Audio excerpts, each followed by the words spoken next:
This is the 48th annual March for Life, and our goal was to mark this historic moment.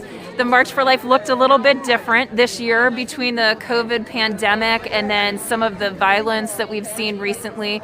We really wanted to, make sure that we marked this occasion of this 48th annual March for Life, even though it did look a little bit different this year. And so now that President Trump's term has finished, how do you think he did?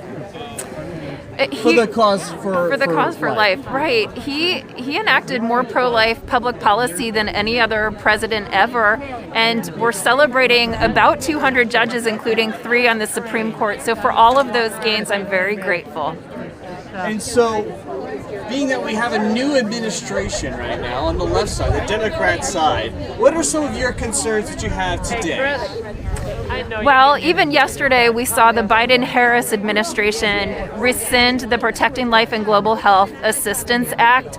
And unfortunately, that goes against the majority of Americans and what they stand for, pro-choice or pro-life. 77% of Americans don't want their taxpayer funding going overseas for abortion. So, the Biden-Harris administration is promising unity, but they're already making these extreme decisions that are out of touch with mainstream America. If they want unity, they should abandon their abortion extremism.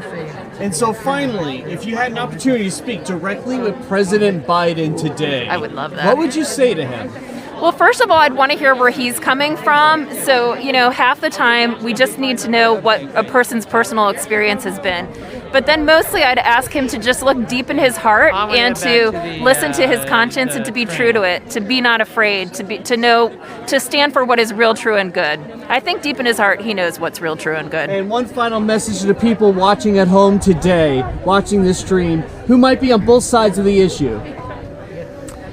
So there, I would say, with each person, it's so unique. You want to know what their story was, but what I want to say is that no one will ever regret choosing life. There are so many women who have these tremendous stories and heroic stories and sacrificial stories, but for example, adoption is such a noble decision. In our country every year, there are only 20,000 infant adoptions, and yet there are over 800,000 abortions every year. So consider choosing life. Life is the right choice, and life is empowering, and you've got this.